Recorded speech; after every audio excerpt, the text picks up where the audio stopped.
Welcome to everyone on the line joining us for this special edition of Spark Live. My name is Emily Grunwald, and I am the CEO of Children's Healthcare Canada and the Executive Director of the Pediatric Chairs of Canada. We are delighted to host our colleagues at UNICEF Canada today and their special guests as they launch the UNICEF Report Card 2020 edition. In my role, I am regularly asked to comment on the state of children's health and well-being in Canada. Routinely, I find myself referring to UNICEF data as a trusted source of information. Not only do the report cards provide us with a snapshot in time with respect to key indicators of children's physical and mental health, they also speak to broader determinants of health, including environmental, fiscal, and social policies. Perhaps what I find most helpful is understanding how our country's children and youth outcomes compare to those of other wealthy countries. Context is everything. Speaking of context, this year's report also, of course, gives us consideration into how children have been impacted both directly and indirectly as a result of the pandemic, an area of great concern for Children's Healthcare Canada and our members. All that to say, it is truly an honor to be collaborating with UNICEF today to share this update with you. I would now like to welcome your MC, Anna Amy Ho. With experience in social work, public speaking, consulting, and the arts, Anna has worked across nonprofit, government, and corporate industries. Anna recently joined the second largest global commercial real estate firm, JLL, as an office leasing associate. Anna is a former youth in care and has been a lifelong advocate for kids and has received the Attorney General's Victim Services Award of Distinction and the Child Rights Trailblazer Award. Please welcome Anna. Thank you, Emily. I'm honored and grateful to be moderating today's event. Greetings, everyone, and welcome to this dialogue about the state of Canada's children and youth. UNICEF Canada is grateful to our partner, Children's Healthcare Canada, for hosting us. As you will see from the findings in UNICEF's latest report card about children in wealthy countries, the health of children and youth is a sensitive gauge of our actions across sectors and across our society. Today, UNICEF is launching its 16th report card on the state of children in high-income countries. As many children and youth head back to school, has Canada earned a grade you would put proudly on your fridge? We'll kick off today's discussion with opening remarks from the Honorable Ahmed Hussein, Minister of Family, Children and Social Development. Lisa Wolf of UNICEF Canada will provide a high-level overview of some of the key findings of the report card. Then Senator Rosemary Moody will moderate a panel to reflect on the state of children and youth, and Lila Sarangi will moderate a panel that focuses on the policies and other actions that can create better, fair conditions for every child. Each of these two panels will be followed by a discussion responding to participant questions. I invite our audience to post comments and questions in the Q&A box throughout the event, and Carol Hamilton of UNICEF Canada will pose as many of your questions as possible to our panelists. Please use the Q&A box instead of the chat box to raise any questions you have. This webinar will be recorded and posted on YouTube, where subtitles will be available for viewing in French and other languages. The UNICEF report card is also available on the UNICEF Canada website in French as well as English. Speaking to you from the city of Toronto, I'd like to also acknowledge that I'm an immigrant and settler on the traditional territories of the Mississaugas of the Credit, the Anishinaabe, the Chippewa, the Haudenosaunee, and the Wendat peoples.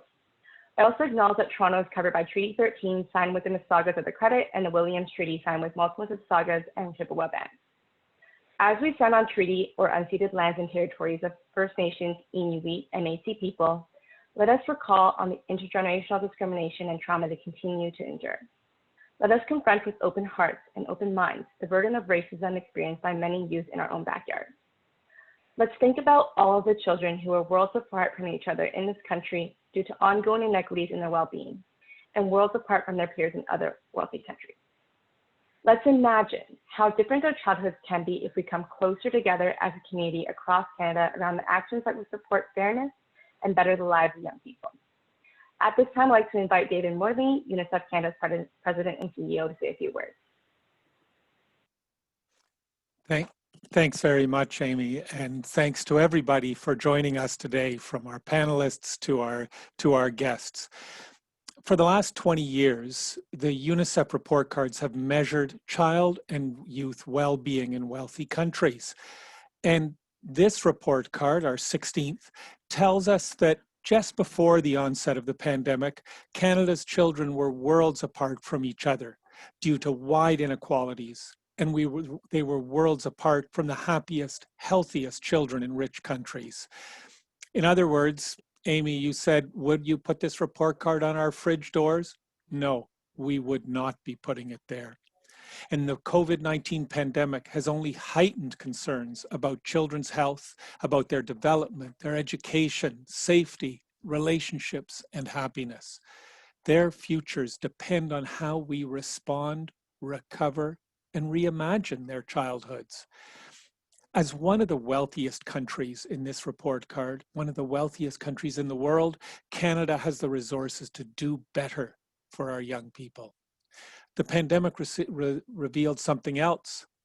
Children and youth have a great deal to teach us about the things that matter most, about caring, about fairness and resilience. Let the end of the pandemic be the start of something better for our children. That's my personal commitment to the kids of Canada, and it's one that I call on all of us to make. And our first guest today is also ready to make the same commitment to improving the lives of children, youth, and families. We are so pleased to be joined by the Honorable Ahmed Hussein, Minister of Families, Children, and Social Development.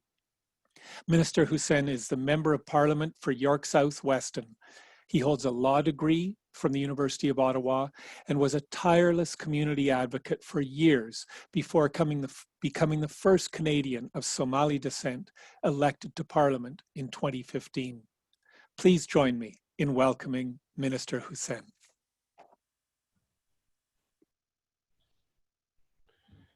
Thank you. Thank you so much. Can you let me do the video as well, or my video is blocked? Okay, start video.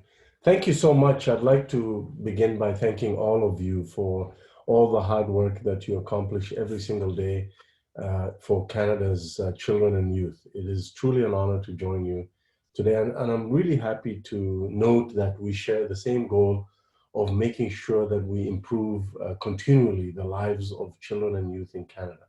Actually, one of the reasons I got involved in politics is to ensure that the community services that are really, really critical to the success of young people, to the success of children and families, that those services are protected and hopefully expanded for the next generation. Our government continues to pursue social policies and programs to ensure that we make a difference in the lives of Canadian families, including children, and particularly for those who are struggling to make ends meet. In 2018, we released our strategy called Opportunity for All, Canada's first poverty reduction strategy. The strategy includes concrete poverty reduction targets, such as including a 50% reduction in poverty by 2030, which is a target that is aligned with the United Nations Sustainable Development Goal number 1, which is no poverty, ending poverty. A key initiative of the Government of Canada in our poverty reduction strategy is the Canada Child Benefit. This is a tax-free benefit that goes to and puts more money in the pockets of 9 out of 10 families, and has led to the lifting out of poverty of over 334,000 children. And so this benefit, the Canada Child Benefit, will see that their benefits have gone up over the years. And as recently as July of this year, we have yet again increased that Canada Child Benefit once again to take into account the increase in the cost of living and the increase in the cost of raising children. With this increase in the year 2020 and 2021, the maximum annual benefit will be $6,765 per child for children under the age of 6, and $5,708 per child for children aged 6 to 17. We recognize, for example, that Indigenous communities face distinct barriers when it comes to accessing benefits such as the Canada Child Benefit. So in collaboration with key stakeholders and trusted community intermediaries, we have raised awareness, we have raised outreach and uptake of the Canada Child Benefit in Indigenous communities. We're providing further support to Canadian families during this difficult time of the pandemic. On May the 20th, we provided a one-time increase to the Canada Child Benefit in the amount of $300 for every child in families that are already receiving the Canada Child Benefit. We recognize, for example, the extra costs for families with children with disabilities. And so we provided those families with a one-time payment of $600 per eligible child with a disability. So the Government of Canada recognizes, again, that these measures really do lift kids out of poverty. In addition to that, we recognize that in Canada, childcare is not a luxury; it is a necessity. It enables parents to go to work or educate themselves, and so we have committed $7.5 billion over the next 11 years to create and support more high quality, accessible, and affordable childcare spaces. As part of this, we've also invested $95 million to create more data and research so that we can promote more best practices when it comes to childcare in Canada. In September 2018, we released and co-developed the Indigenous Early Learning and Childcare Framework, which we did in conjunction with the Assembly of First Nations, the Inuit Tapirit Kanatami, and the Métis National Council to support stronger culturally grounded and high quality early learning and childcare in Indigenous communities. So this Indigenous Early Learning and Childcare Framework is supported by a $1.7 billion investment over the next 10 years. And we're very proud of the progress that is already beginning to demonstrate in Indigenous communities. In 2019 and 2020, nearly $130 million in new funds have reached First Nations, Inuit, and Métis communities. I'd like to close by noting that we will continue to work together with provinces and territories to partner to protect the safety and security of Canadians. That is why on August the 26th, I joined Prime Minister Justin Trudeau in announcing an additional $2 billion going to provinces and territories to help with the safe restart of the schools. We want to make sure that we are doing whatever we can to assist children and parents and teachers to have a safe school year. I'm very proud of the accomplishments that we have had so far in terms of lifting hundreds of thousands of children out of poverty and providing more affordable childcare spaces. And we will continue with that work. And we share those goals with UNICEF. And I applaud you and congratulate you on the work that you're doing, knowing that there is still more work to be done. Thank you very much. Merci beaucoup. Thank you very much, Minister. I think we all know that it's good to make a start and that there is more to be done. And how do we stack up internationally is a question that we have. And we're very lucky to get some insights from UNICEF Canada's Director of Policy and Research, Lisa Wolf, who is recognized globally within UNICEF as one of the leading experts on this area. And Lisa, please take us through the report card and show us what it's going to take for us to get to the top. Thank you. Thank you very much, David. In the next 15 minutes, I will share just some highlighted reflections of the report card for Canada. There's a lot of rich data and insight within it. And I invite everyone to join in the conversation on social media as well. And you can use these tags. We have so many partners and colleagues from across the country that have so much rich insight to add to our findings. And we know that they'll use them to good ends as well. So welcome everyone, and I'm just delighted to join you today. Let's start with the big picture.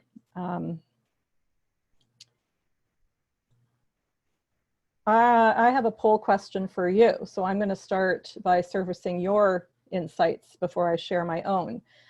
In terms of the overall well-being of Canada, we have a poll question for you to gauge your assessment. How do you think that Canada compares to our peers? In 2017, Canada ranked 25th out of 41 rich countries in overall child and youth well-being. And the current report card is not directly comparable to that report card, but there's a familiar pattern emerging. So, do you think that the current report card ranks Canada's children in their well-being higher than 25 or lower? Let's see what you think. Please go ahead and respond to the poll.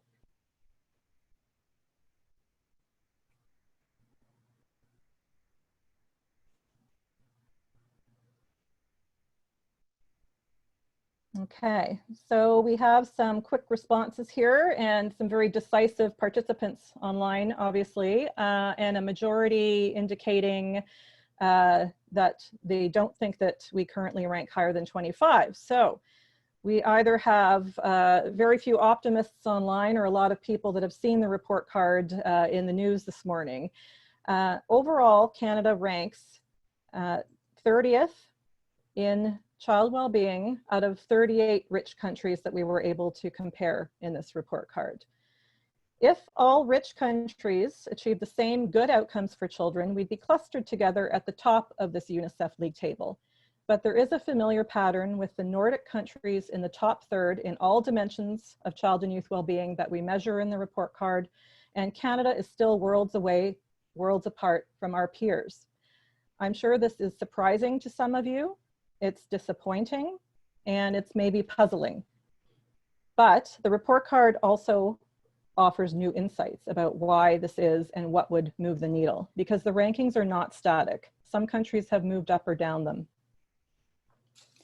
The report card rankings are based on fundamental sentinel indicators of the state of children and youth that are collected by governments because our countries have decided they're important, and more importantly, because they can be influenced by public policies and other actions. So we're going to look at just 6 fundamental indicators of the state of our kids, the basics that if we got right would mean a world of difference in almost every other aspect of their lives.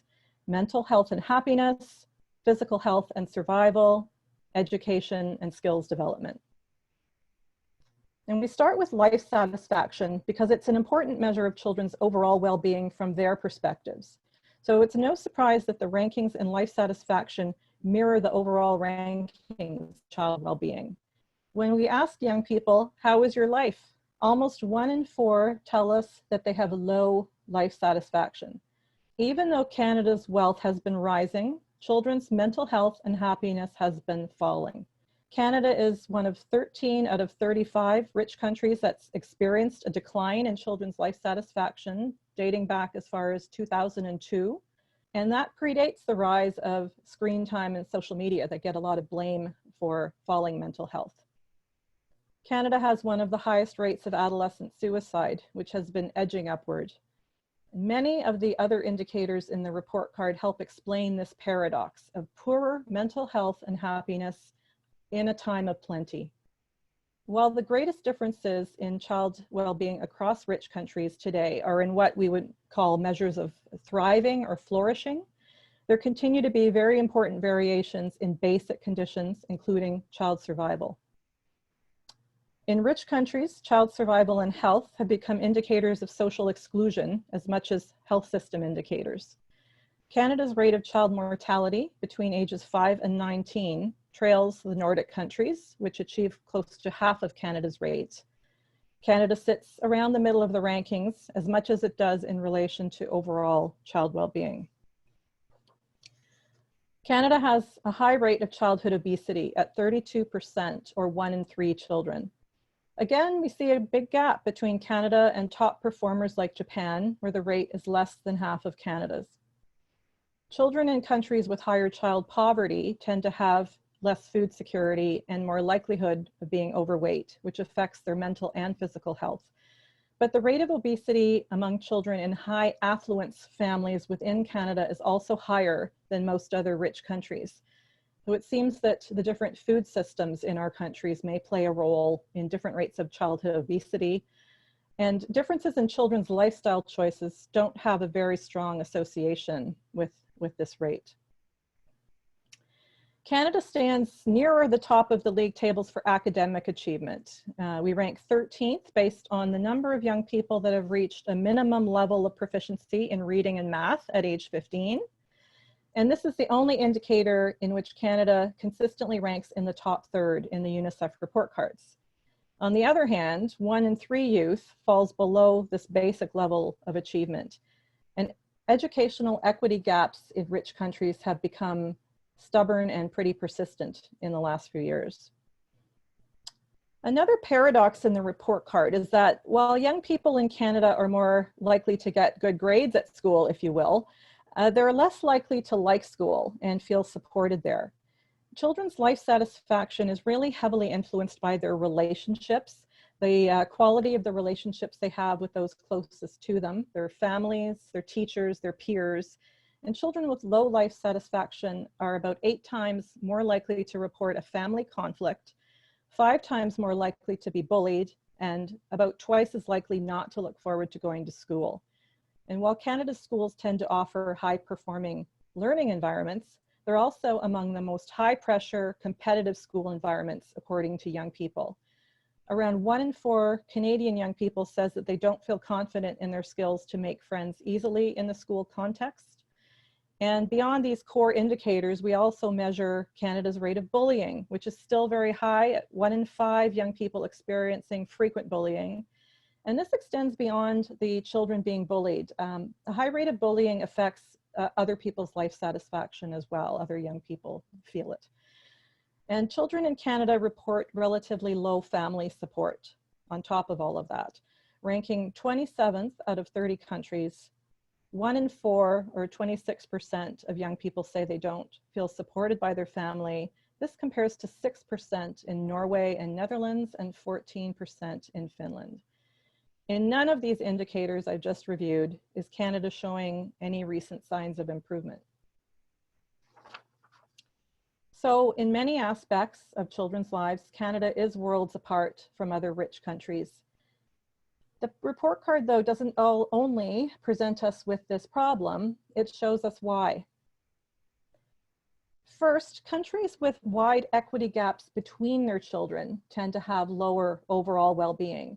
So the indicators I just reviewed measure some widespread concerns that affect quite a lot of children in Canada, but this graph shows us that children are also worlds apart within Canada because there are fairly wide disparities between them in many indicators.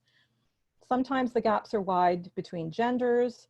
In many indicators, there are gaps between children because of their socioeconomic status, because of their First Nation status, ethnicity.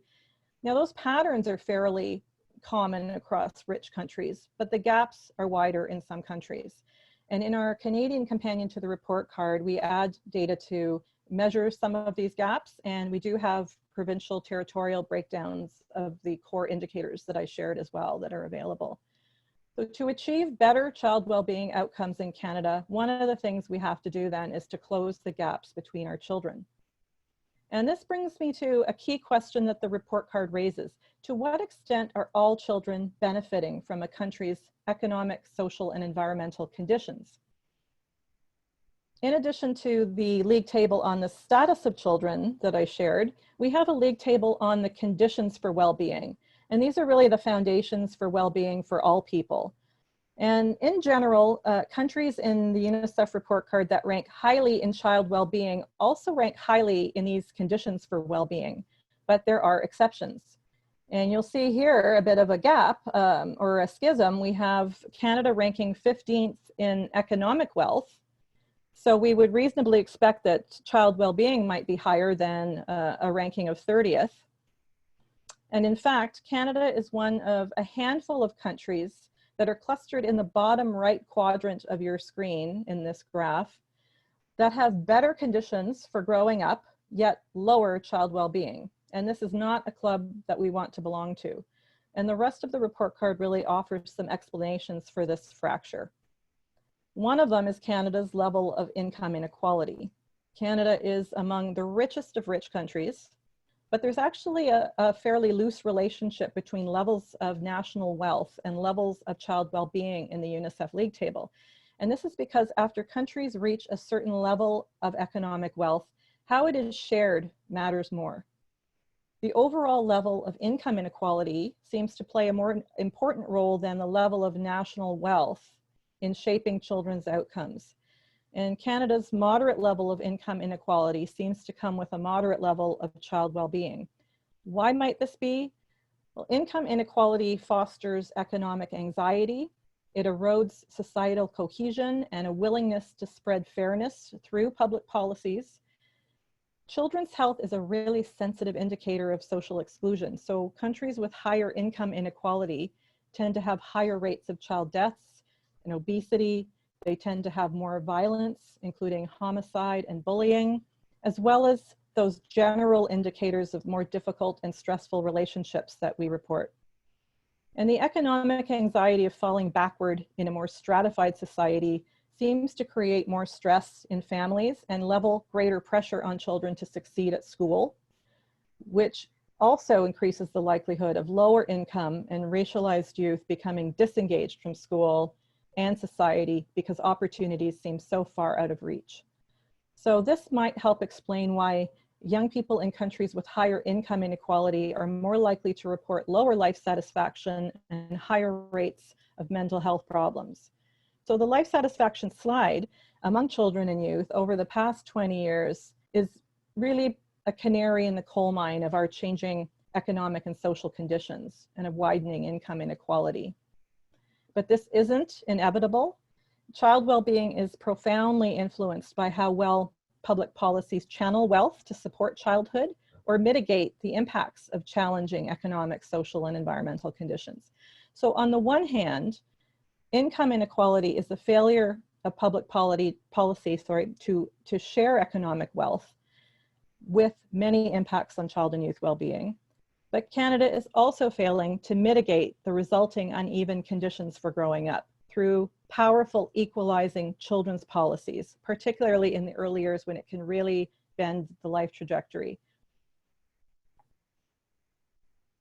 The report card tells us that no matter how much national wealth countries have, the countries that invest more of their wealth in certain policies for children generally have higher levels of well-being.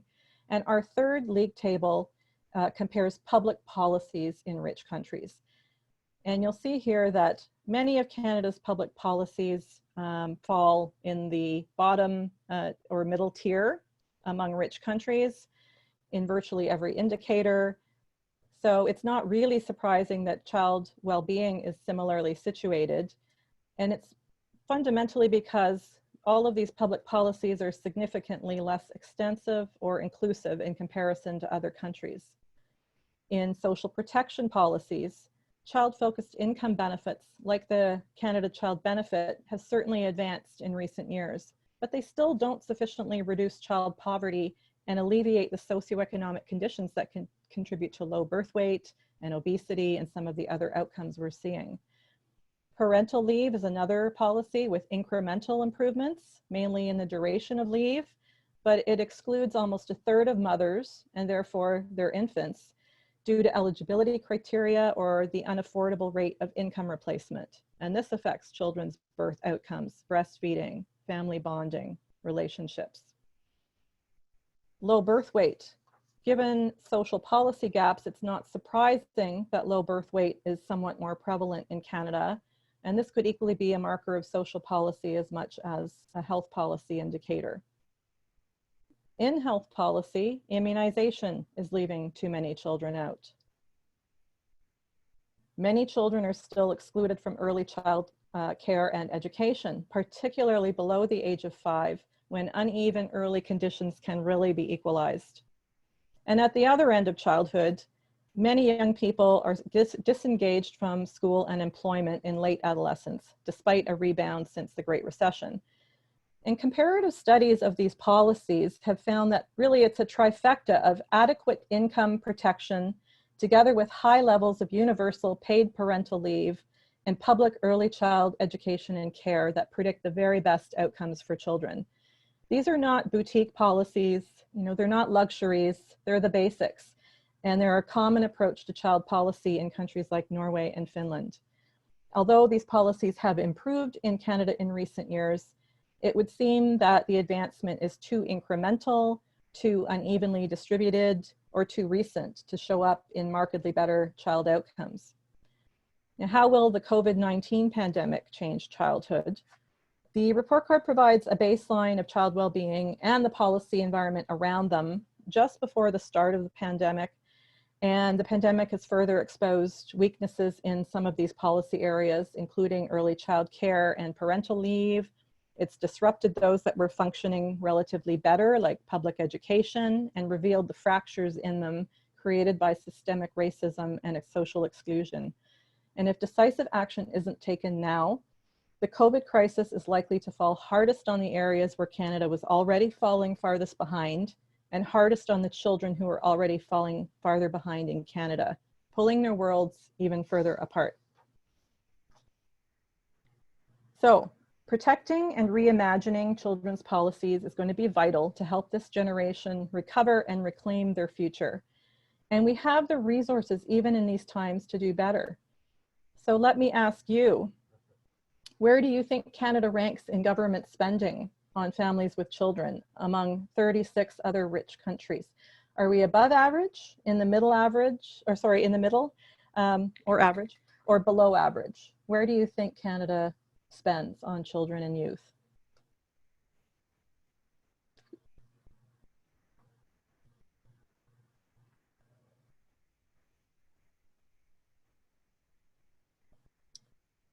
Okay, so the majority would report that Canada spends below average, and that makes sense, doesn't it, given our outcomes.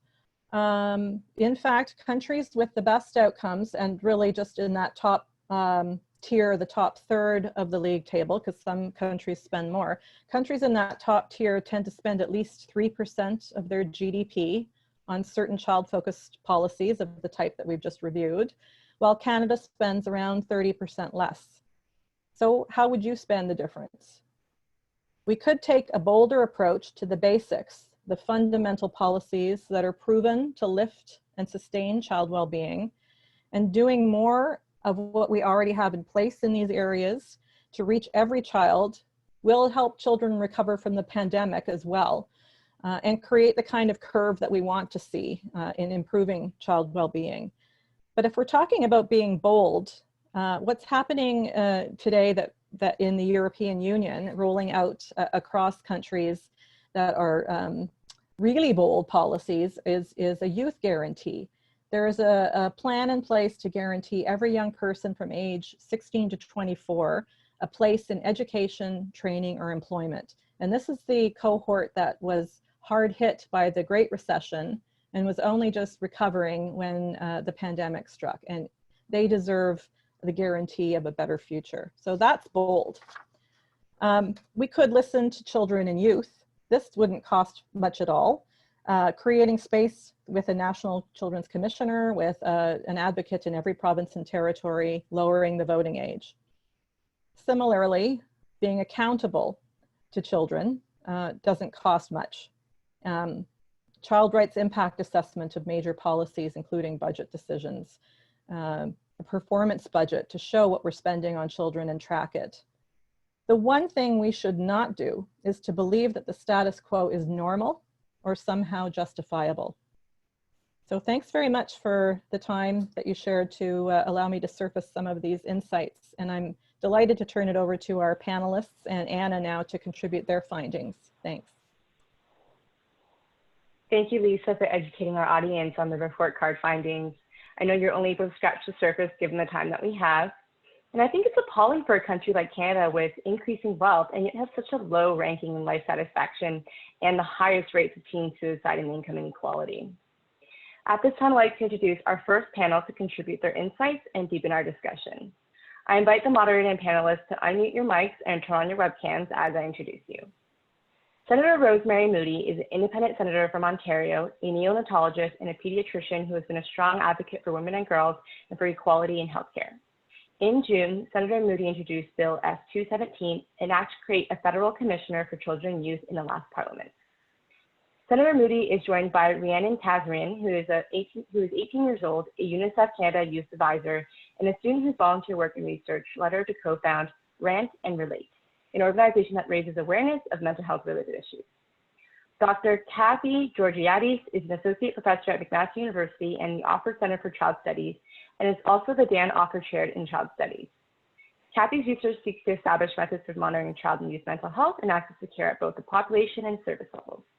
Her research is focused on reducing social inequities in child and youth mental health.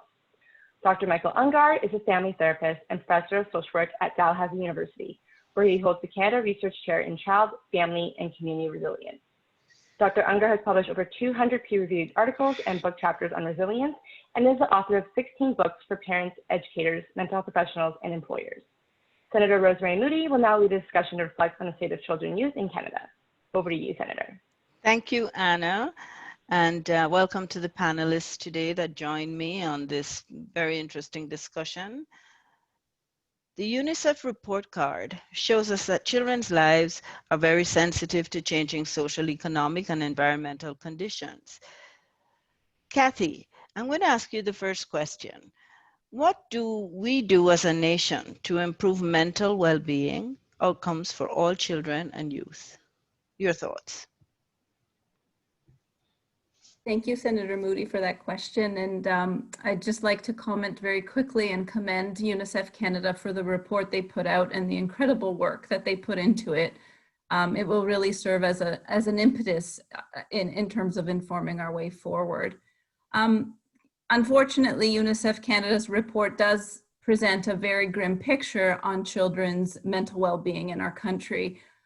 Just to reflect briefly on the indicators that were available to us to rank Canada relative to other countries, the two indicators that were used were perceptions of life satisfaction among youth aged 15 years of age and suicide rates among youth aged 15 to 19 years. And while those are really important indicators for us to identify the status of mental health and mental well-being in our children, what struck me was also the lack of data on mental ill health in our population and other aspects of positive mental health. And this is a concerning potential gap in our knowledge because we know that mental disorders in childhood and adolescence contribute the most to disability amongst children worldwide. We know that mental disorders in childhood and adolescence cause significant distress and impairment across the lifespan and across multiple domains. And we know that effective interventions do exist to help support children and youth. So if we take our UNICEF findings and supplement them with existing data, in fact, Canada does not perform well at all. So recent data within Ontario from the Ontario Child Health Study demonstrates that about 20% of children between the ages of 4 and 17 years have a mental disorder or meet criteria for a mental disorder with significant impairment and distress. And if we compare that estimate to pooled estimates based on meta-analysis globally, the estimate of mental disorders in childhood and adolescence is at around 13%. So indeed, additional evidence is really pointing to the need to respond to the mental health needs of our children. We're also finding, and this is very consistent not only in Canada but worldwide, major treatment gaps. The majority of youth and young people with a mental health condition are not getting the services they need. And so we're taking our UNICEF report findings, we're contextualizing them with the existing evidence. How should we be responding? Well, we believe that a public health response is really critical to helping support the mental health and well-being needs of our children. And what we mean by that is a coordinated, comprehensive approach to simultaneously addressing the social determinants of health for children and creating those caring conditions for children to learn, to develop, to grow, and to also provide a continuum of mental health supports for children, from mental health promotion and health promotion to prevention to early identification and effective interventions that for those who need it. And because need is so high, we need to ensure that the strategies that we provide, that they're embedded within settings that are accessible to children and young people, particularly for underserved populations where we have consistently seen populations or subgroups that are not getting the access and the help that they need for mental health concerns. And so as we begin to develop a strategy for addressing the mental well-being of children in our country, we also need to provide a foundation for rigorous monitoring and evaluation, both at the population level and also at the intervention level. Because without that data and information, we won't know whether we're making a difference, how big of a difference are we making, and who we are helping. And finally, as we begin to develop this strategy, we need to develop it alongside and with young people and families. We need to co-design our strategy, co-design the implementation and evaluation of it. If we really want to see meaningful change in children's mental health, and we want to institute and sustain that change, the values and the preferences for the young people and families we're seeking to support really need to be at the core of our efforts. So those are some of my thoughts. Thank you very much, Kathy. Rihanna, I'm going to ask you a question about the report card. It calls attention to the increase in pressure on young people to succeed. What is the impact, you think, on societal pressure on the mental health of youth that you are seeing today? Thank you, Senator Rosemary, for that question. And thank you, UNICEF Canada, for allowing me the opportunity to speak today. As you can see in UNICEF's report card, we as Canadians rank 30th among 38 rich countries. A huge factor in this ranking is the difference in societal pressures among us and the higher ranked countries. Our distribution of wealth is flawed, and therefore youth are pressured into achieving higher, sometimes at the expense of both their physical and mental well-being. Being a person of color and going to a school in a demographically weaker population has really proven this to be true in my own life. Our immigrant elders have had firsthand experience with the systematic injustices of our distributions of wealth and therefore pressure their children to achieve higher. We as second generation also feel like we have to repay a debt because our parents left their whole lives behind for our education and our future. European countries such as the Netherlands, who have ranked #1, have a more well-spread distribution of wealth. Therefore, there is less pressure and less at stake. Healthy competition and a work-hard attitude are still essential, but there shouldn't have to be a choice between being a high achiever and maintaining positive mental health. Great, thank you, Rihanna. I'm going to pass on to Michael to ask you this question. You know, as we've heard a lot about the very disappointing picture that's painted by the report card for Canada. But is there a sign of hope, Michael, do you think, in the numbers? Thank you for the question, Senator Moody. What I'm actually seeing is I think there's a nudge, maybe in the difficult numbers that we're hearing, maybe what we're actually seeing is a little bit of a path forward. And to echo Rihanna and of course Kathy's comments as well, I mean, there's a whole bunch of reports like this coming out. The report card, of course, is very powerful. You also have, I know, Children First Canada recently reported on something called Raising Canada 2020.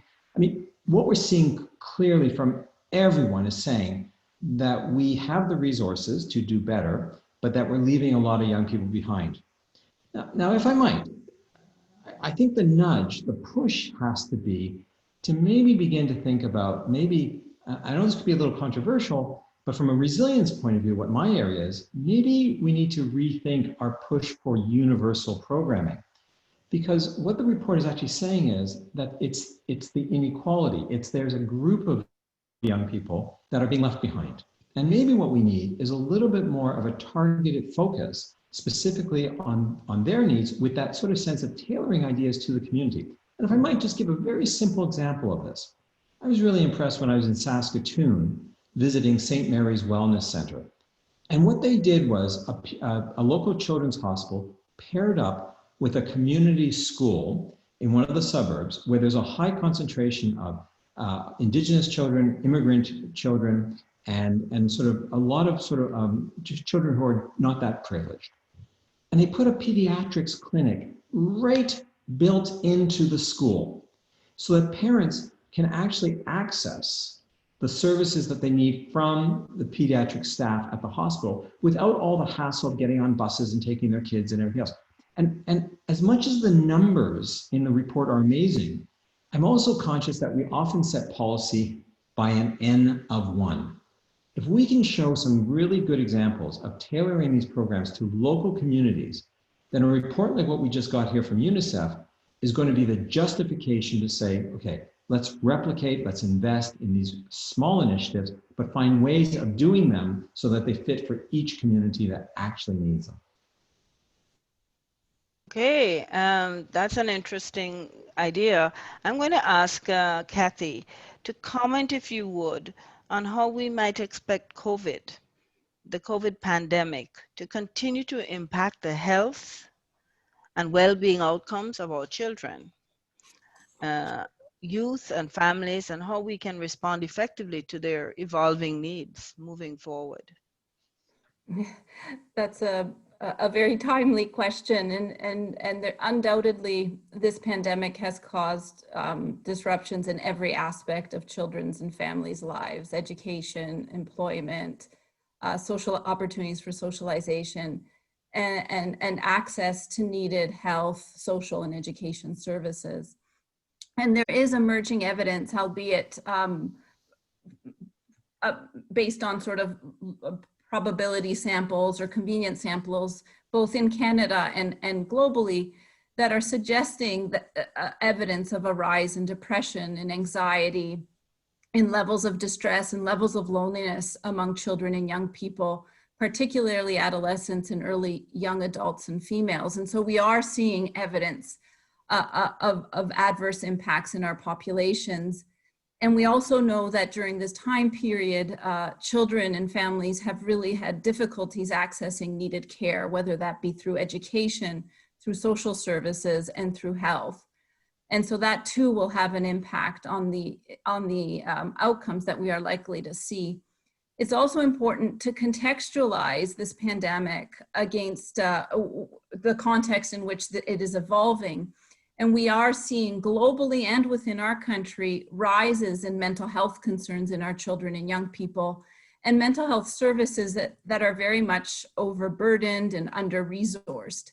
And so there's significant concerns that this pandemic is going to have adverse and enduring effects on children's well-being and health, and that the effects will be disproportionately felt by families and individuals with pre-existing conditions, those living in low income and racialized communities. And so we really need to target our efforts to support families and children throughout this pandemic and during the post-pandemic recovery period. Okay, yes. Okay. Thanks. Thank you very much. I appreciate that wonderful answer. I'm going to move on to give Rihanna for a quick short answer. Young people's sense of life satisfaction has definitely began to fall before social media became a part of the scene. But social media gets a lot of blame for it. What is the role, do you think, that social media plays in adolescent mental health? This is a very interesting question because the effects of media don't really have a one-shoe-fits-all impact. There are benefits such as creating a safe space, which allows for the cultivation of empathy. However, there are also many negative impacts, which you are probably more familiar with, such as the fear of missing out, sensory overload, questioning self-worth and body image, as well as glamorizing mental health illnesses and accidental triggering. Unfortunately, we have not yet found solid middle ground. My friends and I have all had to take breaks from social media due to many of the negative impacts that I previously mentioned. However, a lot of advocacy work is also done on multiple media platforms. So the effects of social media on adolescent mental health vary drastically depending on the way it is used, not only by the individual, but also by the collective. Great, thank you. Michael, shifting this focus a bit to resilience, what factors could make children more resilient despite the risks they face? Oh, I can echo so many of the other things, such as how we use social media with young people. A great comment, Rihanna. The fact that, we really have to be conscious of our young people, this fear of missing out. What kind of supports are they accessing from their families? Cultural adherence, that sense of connection to their culture. But all these consolation, whether it's solid relationships or engagement at school, all the things in the report itself are obvious aspects of resilience if we can source them. But if I might, more services, more money is not on itself going to be the solution here. It'd be nice to see that kind of funding, but it's how it gets spent. It's whether or not we get those targeted initiatives so we understand that when you're actually doing something, it matches. We just did a meta-analysis on mindfulness programs for young people all over the world. They kind of work, but they're a waste of money for most kids that are already doing well. They work much better with populations under stress. It's that nuance that we need to get in so that we get the right kinds of resources to the right kids at the right time. And that is actually where we're going to actually make the effective use of the funds we have. I'm going to ask you just to link this discussion to the upcoming one with an answer to this question. How effective can big shifts in policy at the federal and provincial level be in changing Canada's outcomes for children? Michael. Oh, I mean, yes, big shifts in policy are going to lead us, but as we all know, it's still going to be ultimately, we got to get it right at the lowest level, at the community level, so that people in communities can decide how that money gets spent and what it actually looks like, or else it's going to get wasted. Because frankly, those shifts have to be tailored. It's like think globally, act locally, but in this case, think nationally, but also you have to act at that really minute level to get it right. Kathy, we have 1 minute and I'm going to pose a question to you. And this question is around how might we, what are some of the important gaps and next steps we can pursue to improve the health and well-being of young people? One important gap that I believe strongly and can respond to Michael's recommendation of the need to tailor our responses to the needs of populations is to actually have a system in place to monitor needs at a population level. So we need data, we need routine mechanisms for monitoring and surveillance, so then we can tailor our responses appropriately, both now during this pandemic period, but also going forward. Wonderful. We are going to open things up now to questions and comments from participants, and I'm going to invite Terence Hamilton to vocalize some of the questions that we're getting from folks. Thank you, Senator. One question that I'm seeing in the chat here is pertains to results in the report card that were surprising. So a number of people are asking about immunization rates, and recognize that outside of the senator, no one on the panel necessarily has a background in pediatrics, but a lot of people were surprised by Canada's results of the low rates of immunization. So a question for the panel is there any result in particular that was particularly surprising to you in reading the report card? I'm going to ask Kathy to answer that question. Kathy? Is the question specific to immunizations or in general surprising results? I think the idea is to broaden it to surprising results that you found in the report. The one piece that was a bit puzzling to me is the somewhat disconnect between academic proficiency, where Canada is scoring much higher, and some of our elements of life satisfaction, mental well-being, and physical health, because we often know that these components of well-being are interrelated. So the disconnect between academic proficiency at the age of 15 and some of these other indicators was a little bit surprising to me, and made me wonder how we can leverage our school systems and our school communities to try and promote and address the lower scores or lower rankings with respect to well-being, both physical and mental. So that piece was a bit puzzling to me and trying to bring it together. Thank you, Kathy. Terence, next question. So another question from the chat has to do with the general economic situation in Canada and how that affects child well-being. So the audience member is citing the growing rise of precarious work situations and lack of unionized workplaces, and is wondering how that condition is affecting the state of children and youth in Canada. Michael, I'm wondering if you would like to take a shot at that. Well, the sad truth is we have the experiment, and I'm obviously putting this in quotation marks very carefully, but COVID-19 has raised for us. We know that, for instance, populations are more resilient when things are in place before a crisis. We knew that there were stressors in terms of, non-unionized labor, unstable economies and stuff, and people doing, anybody who's vulnerable economically. COVID-19 hits, and suddenly who is the most at risk for getting sick, dying, their families dissolving and stuff? I mean, it's not the folks with large investments in the money markets that'll recover. It's not the people with good, stable jobs and union positions and stuff. It's not us academics, for gosh sakes. It's people who had those jobs that made them extremely vulnerable. And those are the things that we should have been talking about this, anticipating this crisis 2, 3, 5 years ago, 10 years ago. And we would have gone through this much easier. Now, fortunately, we don't have the same problems as our neighbor to the south in terms of a lack of trust in science and the media and all that kind of stuff, which is making their whole situation even worse. But let's face it, good social policies, good income equity, it serves us all. It keeps us all safe long term. It's to all our advantages to do it. Terrence, any more questions for us? I think we have a few more minutes. Yeah, a question that to the panel and also to you, Senator, from the chat about how more meaningful opportunities for child and youth participation in government decision-making could improve the situation and the results that we're seeing. So I will start off and then I'll hand it off to a colleague on the panel.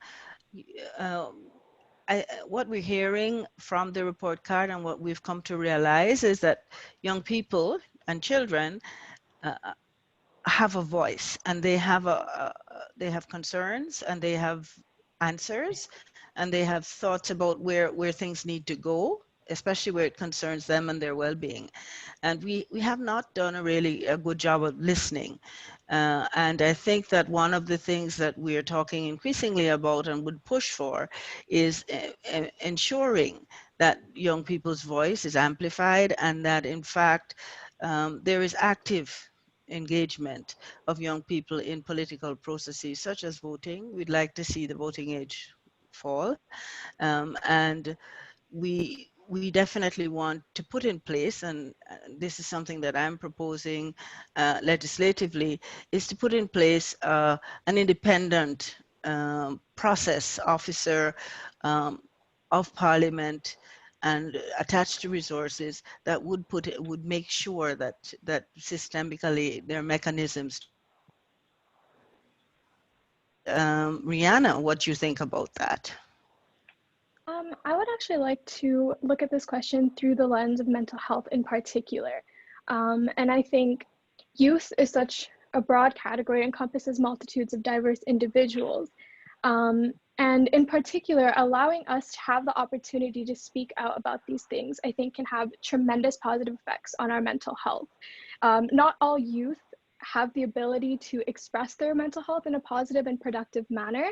And we're told, and we see the psychological benefits of rest and self-care, but unfortunately, some youth don't have these positive coping strategies. So by including youth in the conversation, I think we can pinpoint and identify the mental health challenges and work toward educating them about these positive coping strategies.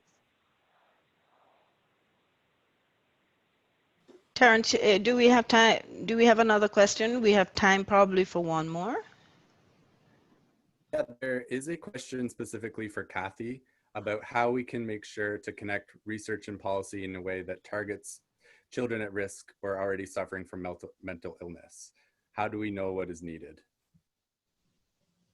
I would imagine that at the foundational level, we need evidence that we can then use and share with our policy partners to establish the strategies that we think we need to effectively respond to the needs. And then we need to have a cycle of iterative evaluation. So we build a foundation for the collection of evidence.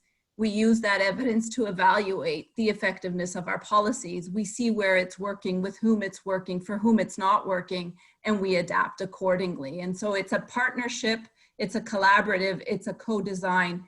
And at the foundation, it's evidence and data to inform our practice and our policies and continuously improve and strengthen. Thanks for answering that question, Kathy. And Terrence, any more? We have time. Perhaps one last question would be how can we as a society balance universality with targeted programs? And whether or not there's a danger when we target funding and programs that we might miss opportunities for overall or larger systems change. Michael, would you like to take a shot at that? Well, I think the conversation sometimes ends up being either or. And I think what we really need is a better balance, that some things don't have to be done universally when you're in a wealthy country like Canada. If I was surprised a little bit in the report card, because the report card captures us as a nation, but the inequality suggests that the statistics that are causing the most trouble as a country, that makes us most different, say, than Norway, is because we have a spread, we have more inequality. If we could begin to really focus in some of those, I mean, we have a universal, I mean, you know, Minister saying, gave us a great repertoire of things that Canada as a government is doing for all Canadians. But really, is it needed by all families? Is anyone going to ask that honest to gosh question? I mean, do we really need this money across the board on everybody, especially during economic boom times like we were going through a little while ago? Or do we need to be thinking about guaranteed income supplements? We need to be thinking about more maybe targeting some of that money and pooling it. For instance, getting every child to university that really can't, or post-secondary education that can't afford it. Surely we can do this as a country, but money seems to be universally distributed to, I'm not always confident that it's going to the places that it's needed. So I like small examples of good programs at the lowest level that prove the point of targeted funding, while also thinking about what does have to remain universal. And somewhere in there is the right balance and tension, which the politicians have to decide. Over to you. I would agree with you, Michael. You know, as I heard today earlier about the youth guarantee that's being introduced in Europe, it's intriguing, and I think here is something that we need to be thinking about here in Canada as well. I would like to add on to Michael's point as well. Sure, just really quickly. I just want to say, I think to get to that #1 spot as a nation, we need to pinpoint these vulnerable, these minority communities. That's the only way that we are going to get to the top. So yes. I'm really glad that Michael brought that up. Yes. Any final words, Kathy? No, I'm good, thank you. Okay, thank you all, and I'm going to thank you to Rihanna, Kathy, and Michael. Back to you, Anna, to take the floor. Thank you, Senator. And thank you to our audience for those questions and our panelists for that rich discussion. There were some very thoughtful insights around lowering the voting age, developing a targeted but balanced approach, not one size fits all. And finally, there shouldn't be a trade-off between being an overachiever and having positive mental health, because that's exactly what it feels like, I think, for many young people, like Rihanna was saying, on the ground. Building on this, our next panel will discuss the policy implications. I'd like to remind everyone to turn off your mics and webcams, and for our next panel to please turn on your mics and webcams as I introduce you. Leila Sarangi is the Director of Social Action at Family Service Toronto and the National Coordinator of Campaign 2000. With over 20 years of frontline research and policy experience, Leila is committed to connecting lived reality to inform public policy and legislative changes. Leila is joined by Dr. Kate Bezanson, an Associate Professor in the Department of Sociology and the Associate Dean of Social Sciences at Brock University. Dr. Bezanson specializes in social policies, including a focus on gender, social reproduction and care, public law, public economy, and federalism. Dr. Miles Korak is a professor of economics at the Stone Center on Socioeconomic Inequality in New York. His research focuses on social mobility, inequality, child poverty, and children's rights. Miles is a professor of economics at the University of Ottawa, in senior management at Statistics Canada, a visiting researcher with UNICEF, and in 2017, economist in residence with the federal government, advising on social policy reform and the country's poverty reduction strategy. Dr. Cindy Blackstock is a member of the Jitsin First Nation who serves as the Executive Director of First Nations Child and Family Caring Society of Canada and is a professor in the School of Social Work at McGill University. Her interests are culturally based equity, First Nations child rights, and systemic advocacy. Cindy is also the recipient of the Order of Canada and the National Stand Up for Kids Award. Cindy, you provided us with a very brief bio, so I'd like to add a few words.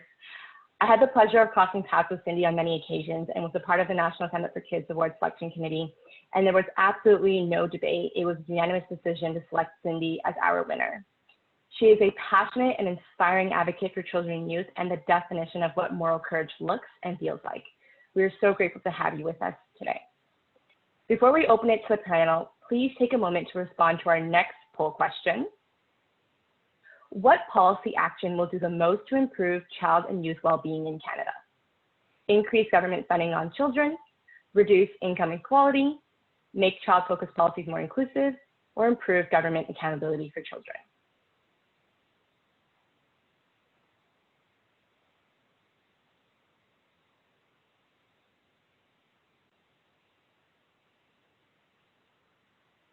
Wow.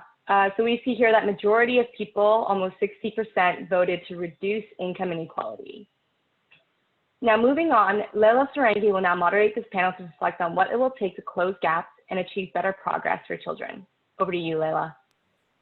Great. Thank you so much, Anna. Thank you, UNICEF, for this really excellent report, and thank you to all the participants for joining us today.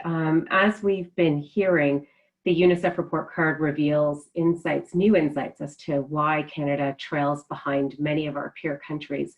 And with every indicator in the public policy ranking around the middle among rich countries, and with Canada's levels of income inequality, it shouldn't be surprising that the state of our children and youth are also stuck in the middle. So our panel is going to explore what we'll need to do to move the needle. And Cindy, I'm going to ask you the first question.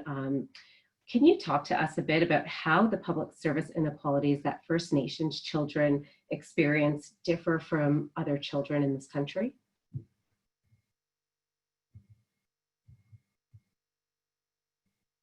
It's a clear case of the Canadian government actually perpetrating structural racial discrimination against children. And that's not just an opinion, that's actually a legal finding. Because the Canadian government funds public services on reserve and has done so since Confederation. What a lot of people don't understand is that they underfund all those services. So basics like water, sanitation.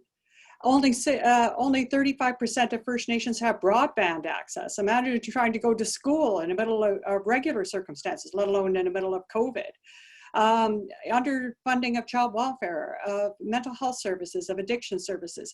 So what the Canadian government does by choice is creates an environment that is an undertow to the success of First Nations children and families. And therefore, First Nations children and families tend to be at the top of the list of everything you don't want to be at the top of in terms of outcomes, and the bottom of the list of every one that you do want to be at the top of. So it is really a dramatic inequality.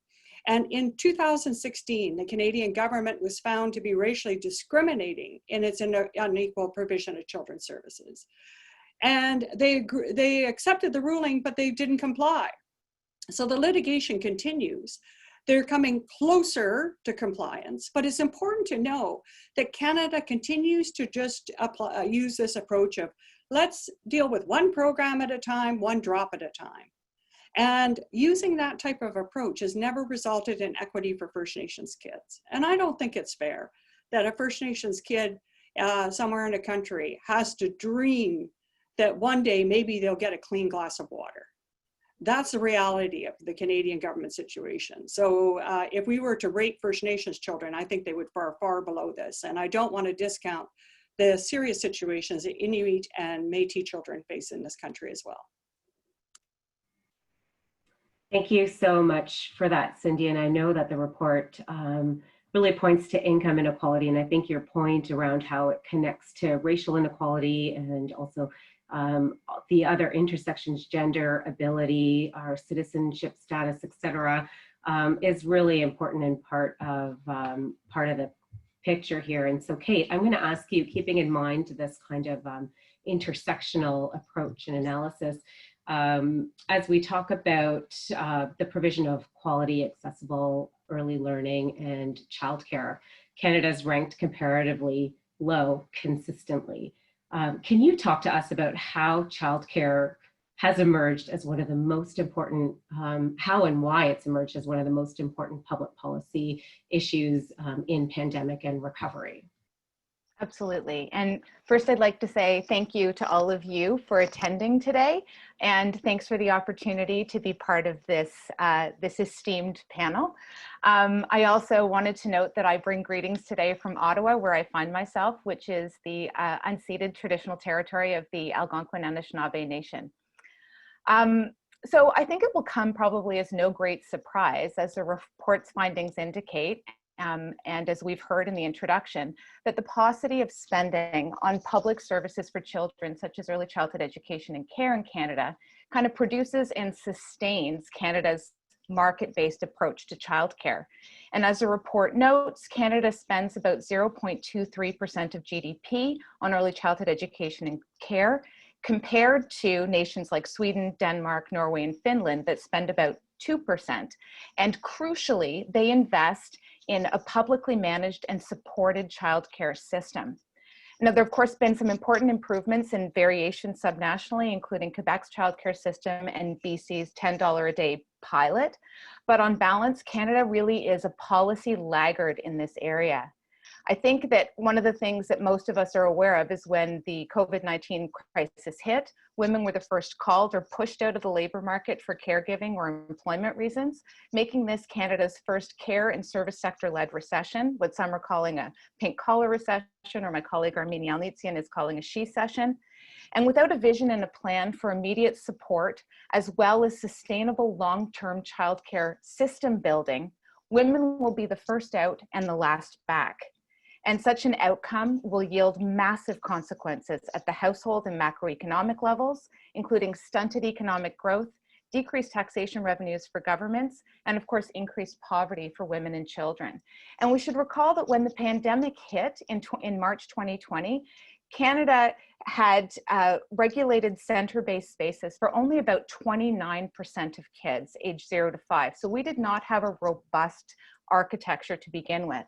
So childcare really is key to Canada's capacity to recover and rebuild from the COVID-19 crisis. But as provinces have emerged from lockdown and territories have emerged from lockdown, new childcare challenges have compounded this pre-existing problem that is laid out already in the UNICEF report. This threatens to hobble our economic restart, to entrench gender regressive outcomes, and our lack of a comprehensive vision and resultant stewardship with regard to system building, I think, has produced two pretty stark consequences that have been put in relief in pandemic. One of them is that schools will continue to exist for kids in years to come and for their families, because public education is a right of every child and a responsibility of every province and territory. A significant proportion of Canada's stock of childcare risks permanent closure because it enjoys no such protection. And the second thing that I think the pandemic has really revealed about childcare is that where you live in Canada will likely determine what you get in childcare, and it certainly has up until now, the quality, the affordability, the access. And so this will also determine how and who recovers. And what this means is those provinces and territories and Indigenous governments that had more robust childcare structures and supports to begin with, especially publicly managed childcare systems, may fare better, so that we'll have a gender uneven kind of postal code recovery. I think the good news to conclude is that a care-led recovery can help the economy, and especially women and children now and in the future. And I think redressing this patchwork of accessibility, uneven affordability, variable quality, it will do a lot of things, including stimulate male employment in building new centers and all of the architecture that goes along with it, and in stimulating women's employment, both as early childhood educators and to allow them back into the labor market. I think that building a childcare system is urgent now more than ever, a publicly managed system, because of the care vulnerabilities that have been revealed in pandemic. And I think it will protect us against those kinds of care vulnerabilities moving forward, and importantly, will support and service our children. Great, thank you so much for that, Kate. And Campaign 2000, the campaign that I have the privilege of working with, we're an anti-poverty, anti-child poverty campaign, and we always look at childcare as a key policy to ending child and family poverty. And the Honorable Minister mentioned the poverty reduction strategy in his comments, and could be a nice fit in there. But on poverty and the rates of child poverty, Miles, I just want to turn to you and ask, so the report card, it paints a really stark picture of child poverty at 21%. And as Cindy had noted, those rates, if you disaggregate the data, are higher for status First Nation and non-status First Nation children, for also Black children and racialized immigrant children. But this 21% national rate ranks us 26th on the league table. but while showing a little bit of recent progress. I'm curious to know from you, Miles, how do you understand that number and then reconcile it with the popularly held view that we've been making significant progress on ending child poverty?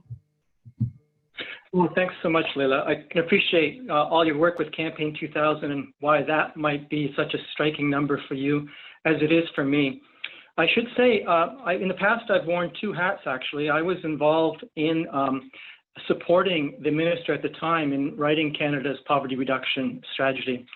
And more than a decade ago, I was the lead researcher on one of the UNICEF report cards, Report Card 7. So I actually had some real insights in both of those documents. But for UNICEF to say that 1 in 5 children are in income poverty is startling for Canadians to hear, because so much of the narrative has been framed in a different way, that the number is high and significantly coming down. There's truth to both of these things. First, UNICEF is using that number because it needs to frame things in a comparative perspective. And the actual poverty line it uses is 60% of the middle income in a country. And that's a standard European definition. In Canada, we use a similar definition at 50% of median income. So that number looks so high because of the need to put us in that comparative perspective. But there's a substantive reason for that, and it's really important too, because that type of measure of poverty is an indicator of inequality in the bottom half of the income distribution. And I know Campaign 2000 has championed that kind of measure. So that really fits in with sort of integrating into the notion of child well-being. In fact, though, the government should be applauded in the measure of poverty that it has put forward. The official poverty line now in Canada for children is around 8%, and it fell significantly from around 11 or 12%. Should note, though, that the UNICEF number is dated back to 2016, and we're already in 2020. But the message here is not that the minister or the government should continually go to the well of the Canada Child Benefit and say, we've transferred all these money, look at this measure of poverty that we've indicated, it's an official poverty line now, thank you very much for that, it's come down, it's in harmony with the Sustainable Development Goals. The message from this report is that there are many dimensions of poverty. And even if you succeed in income poverty, you have to ask yourself how you succeed, who succeeds, what dimensions are you improving? And so in the poverty reduction strategy, there are also a whole host of other statistics and measures that we should be targeting and looking at. Unmet health needs, housing, food security are all in there as well. I'm not seeing the government talking about those things as well. It's just this message from this report is more than money matters, and we've got to capture all of those dimensions in charting progress. Thank you. That's great, Miles. Thank you so much for those insights, and especially the reminder around the pieces of some of those other strong public services that we need to address child poverty and child well-being. I'm going to turn now to our chat manager, Terrence, to see if there's some questions from the audience that we can take up in the next few moments that we have. Thanks, Leila. I have a couple of questions in the chat function about violence against children. So it's a topic that hasn't come up yet in the webinar, but Canada performs quite poorly on indicators of violence against children, and that includes interpersonal violence such as bullying. And so a question for the panel is, why is bullying such a complex policy problem, and what solutions might you propose the government take up in that area? Thanks, Terrence. That's such a key question. I'm actually going to ask Cindy, do you want to respond to that question?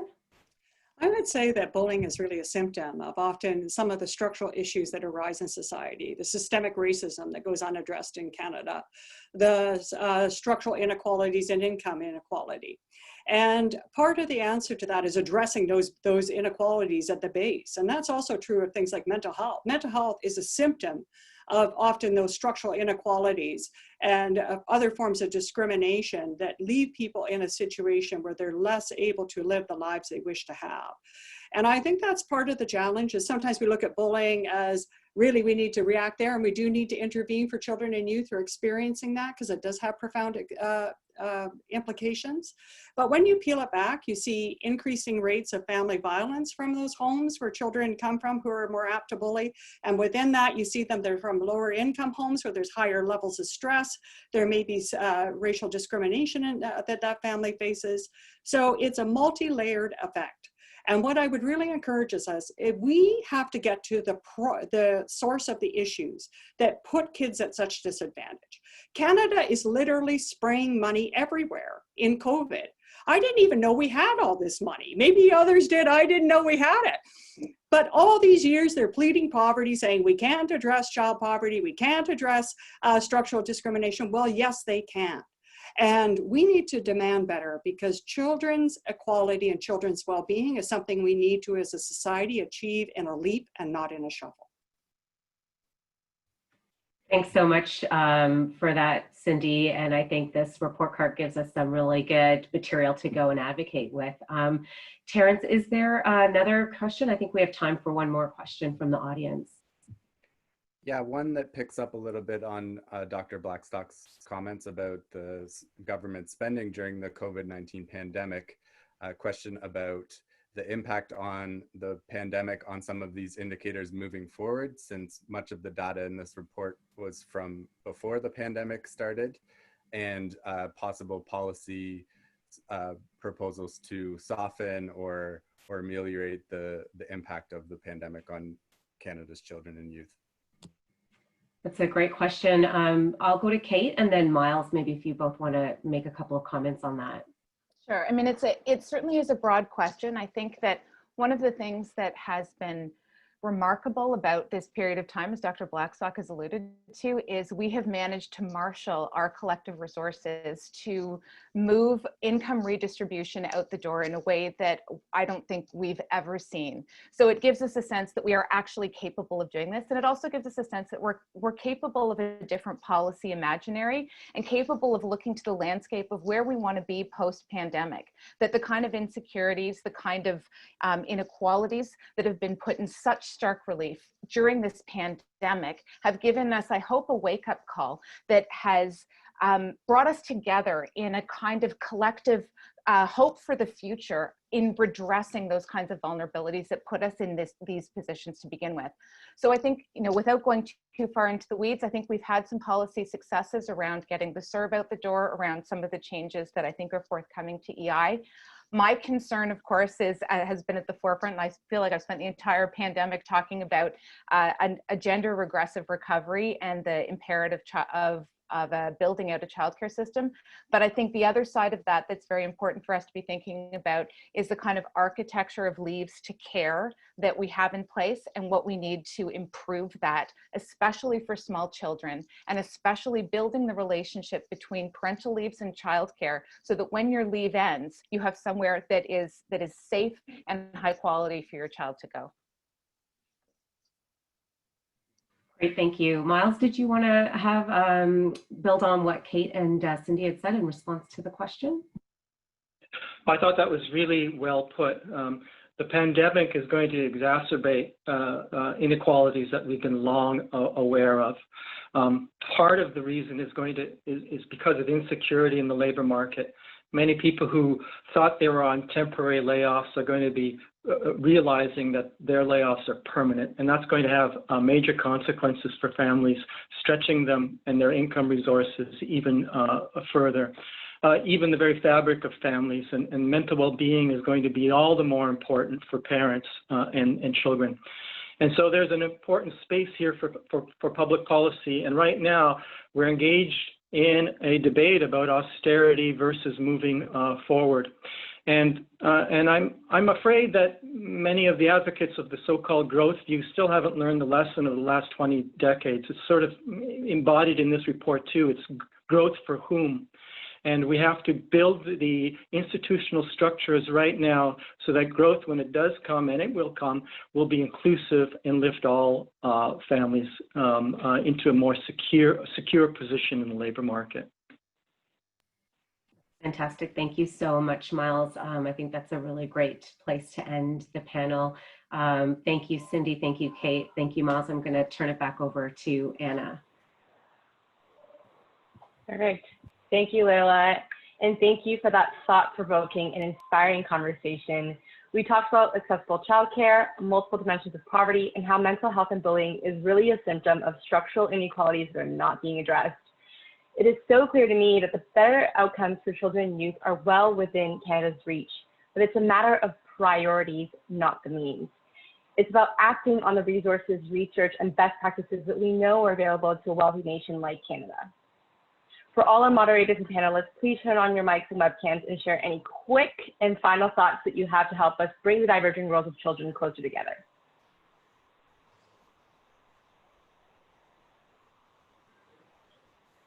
Don't all jump at once. All right, I'll Final go. thoughts, Here's my pitch.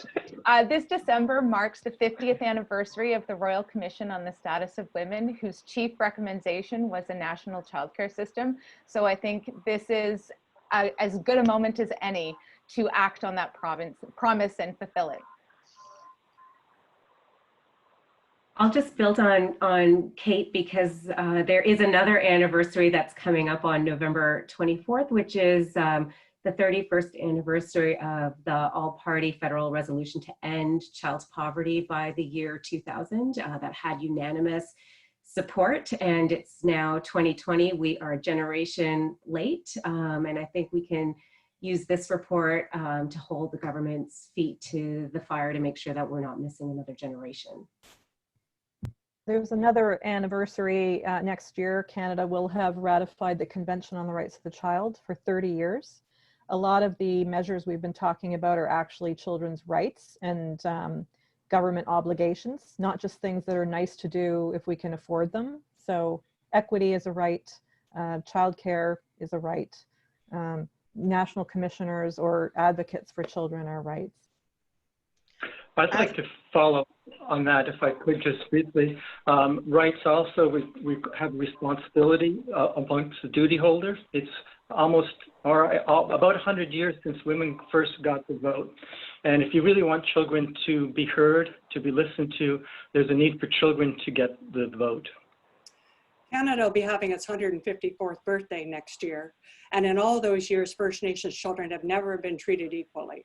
And they've been subject to things like the Indian Act. I'd like to free Canada from the chains of racial discrimination against children and respect the United Nations Declaration on the Rights of Indigenous Peoples. I think that we have a pathway forward. I think we need to push for legislation and accountability for policy that serves our children well, and that we need to do so aggressively with purpose and working together. In some ways, this report card has not been a surprise for many of us, but it has also been a kickstart. We need to move ahead, and we need to get this going. I think I just say that the pandemic has been a tragedy on many scales, but it's also reminded us of, as many of us have said, what's possible. And it would be nice to really monitor the changes and hopefully keep some of them both at the level of, I mean, I'm seeing many families adjust to this, but I'm also seeing us as a society adjust as well. Maybe the momentum here is to go forward. Okay, Rihanna, our youth advisor, do you have any last words for us? Yes, I do. I just want to say, continue to engage youth in diverse intergenerational conversations just like this. This report card may look like stats on a page, but behind every statistic is thousands of young people. We're real people with real stories, and we have a lot more to say than you may think. We cannot solve these challenges without you, and you cannot solve them without us. So let's work together to get to number one and to get at least 3% of our GDP toward the national welfare of children and youth. Thank you. Thank you.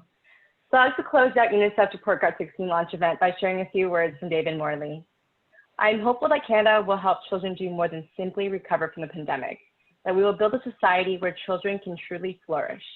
Children and youth have a great deal to teach us about the things that matter most, about caring, fairness, and resilience. Let the end of the pandemic be the start of something better for them. On behalf of UNICEF Canada, thank you to all of our presenters, moderators, and panelists for supporting such a rich and challenging dialogue. I thank every one of our participants for taking part, and our partner and host, Children's Healthcare Canada. I will now invite Emily to leave us with a parting message and exciting announcement. Thank you, Anna. Suffice to say, Report Card 16 has left us with a lot to think about and certainly shared some results that are alarming for all Canadians. Speaking on behalf of Children's Healthcare Canada and the pediatric chairs, it seems more important than ever that we as a community invested in the health and well-being of children and youth commit to moving the yardsticks on as many indicators measured in this report card as possible. Status quo is not an option. To that end, today it is my pleasure to announce a new partnership between UNICEF Canada, the Institute of Human Development, Child and Youth Health at CIHR, the Pediatric Chairs of Canada and Children's Healthcare Canada to launch an initiative to inspire healthy futures for Canada's children and youth. Working shoulder to shoulder with individuals and organizations passionate about children, we will co-design a framework to measurably improve the health and well-being of Canada's kids. You can learn more information about our new collaboration and how you can be involved in We Can for Kids at the website on your screen. In conclusion, I want to thank our audience and our invited guests for joining us today. We look forward to working with you over the weeks and months to come.